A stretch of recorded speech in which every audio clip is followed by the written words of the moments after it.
How about that? Hello, hello. Is this good? Okay.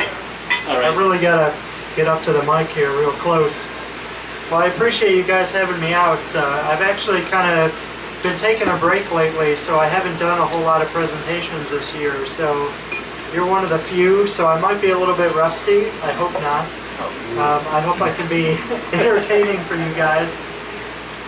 So, you know, you heard a little bit of an introduction, but I'd like to give you kind of a little overview of who I am and how I got to be interested in this subject, because I'm sure you're all dying to know who this guy is sitting up here. And basically, you know, like most of you, my interest in this subject developed when I was very young. I didn't have any kind of paranormal incidents or anything like that. I've noticed that there is several different types of people when it comes to why they're interested in the paranormal. And some people have some kind of profound experience with it, and that's why they're interested in it. That never really happened for me. For some reason, I was born interested in the paranormal. And as soon as I could read, I went and read books about ghost stories for some strange reason. And I can't think of any reason why that would be the case. I mean, it's not like I'd been exposed to it. My parents didn't care about that kind of thing, you know, but I was just drawn to it for some odd reason. So I remember, and it's kind of interesting now being where I am today, being, you know, a published author of books of this kind, speaking at these conventions and things like that, actually meeting and talking with Ursula Bielski. I remember being in high school reading her book in the library, you know, and that is kind of what inspired me to go out and go to these places. And to actually be standing up on the stage with her was, you know, that's pretty amazing to me anyway. And really, what sort of got me writing about the subject, as I mentioned, I kind of started going to haunted places in high school when I was reading Ursula's books, you know, and I decided that I would go try to find Bachelor's Grove. And at the time, many of the older people here could recall that there was a time before the internet, or when the internet was first developing, when you couldn't just go to Google Maps and find a cemetery or find out where any of these places were. You had to kind of, you know, either buy a map and follow the directions in the book, and a lot of times in the books they didn't have good directions. So I think it literally took us about 4 trips down to the southwest side of Chicago before we actually found Bachelor's Grove. And another kind of place like that was Independence Grove up in Libertyville. Have any of you ever heard of that story, the Devil's Gate in Independence Grove? Oh, that's a really cool one. And I wish I had known Scott Marcus back then. He created kind of a documentary called Voices from the Chicago Grave, and he had a book that went along with it. But Devil's Gate was one of the things that he had written about, and he was doing this research sort of independent of myself. And one of my curiosities, okay, I'll get into this a little bit later, what I studied in school, but I've always been interested in history. So one of the things that I take to it is that I don't necessarily just want to know about the stories, but I want to know about the history behind the stories. You know, not necessarily if the story is true or not, but I mean, is there a true origin for the story? Because a lot of times there'll be some event in the distant past, and over time, you know, that event turns into a legend or a folk story or ghost story.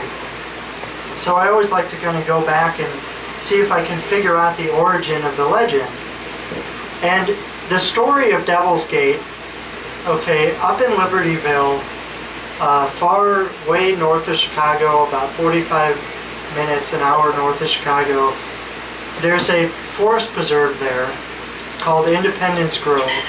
And there's a little street going off one of the main roads called River Road. It's not the same as the river road you guys might be familiar with. I grew up in Des Plaines, so I was like right by River Road.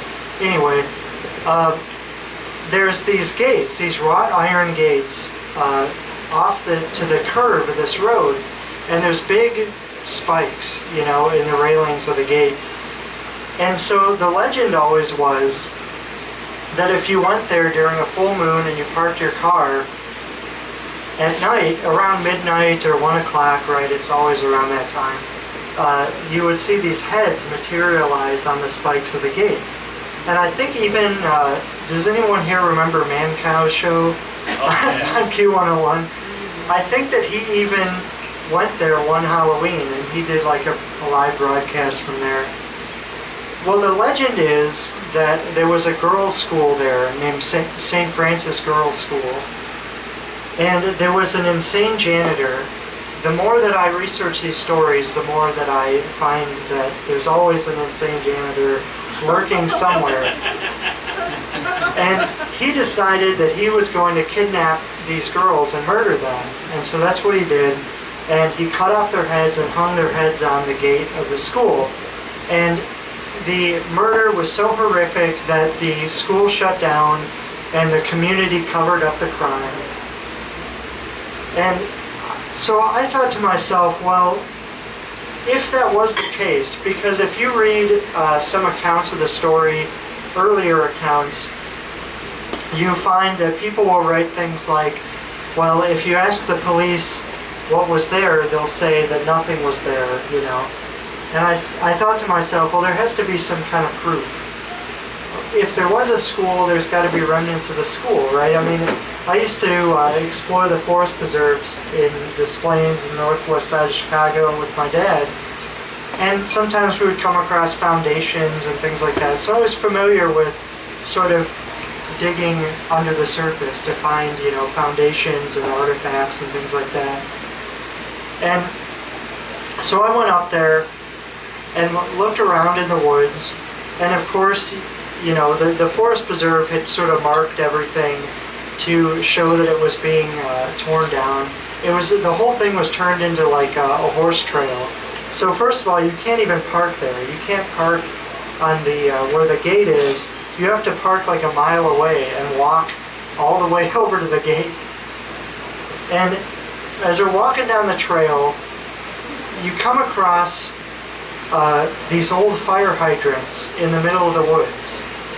And you think to yourself, well, that's odd. Why would a fire hydrant just be sitting in the woods, right? Well, just a few yards off the trail, it turned out there were a bunch of foundations. And in one area, kind of overgrown, there's the remnants of what was a pool. And you can still see the kind of baby blue tiles lining the edge of this pool. And so we created maps and everything, and we went around to try to find where the foundations were. There was the remnants of an old pump house. And this was back when I had my EMF detector. And there was actually still electricity in the wires in the pump that was out there. So I decided to apply some of my skills that I'd learned in being in the history program. And I went back through the newspaper archives and found that there actually had been something there, but it wasn't a girls' school. It was originally, like an orphanage. It was a Catherine Cray Budd Memorial Home for Children. And I believe this woman's husband owned a railroad company, so she had a lot of money, and she decided she was going to build this orphanage. And basically, that lasted for a couple of decades, and then it became a Boy Scout camp. I'm sorry, before it was a Boy Scout camp, it was a summer camp for the Archdiocese of Chicago, I believe. So it was like kind of a church camp. And years later, after I wrote one of the issues of the Legends and Lore of Illinois about the place, I got an email from a guy who actually just lived a couple of blocks away from me. He had gone there as a child, and he still had a program from the summer camp. So he gave me photocopies of this, and it had a map of the summer camp and where all the buildings were and everything. It was really interesting. But basically, I mean, there had been no murders of girls that took place there. The only thing I could find is there was a young boy who drowned in a creek nearby. But basically, from what I was able to gather, it was probably a story that had been told at the camp. You know, it was like their ghost story that they told. When I was in Boy Scouts, we went to a Camp Napolon up in Wisconsin, and there was a story about gypsies, that there was a gypsy massacre and they turned into cats, and there was a curse and everything. It was a whole elaborate story. But you know, every summer camp has stories like that. So I think that there's pretty strong evidence that it was probably just the story that was told at this camp. And then once the camp had been torn down, it remained, you know, it remained out there in the public consciousness. So that's kind of a cool example. But there was a little tangent about just some of these early places that I went out to explore.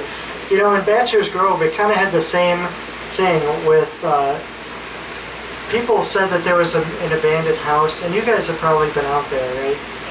Yeah, for years, they said, well, people saw this house, this vanishing house.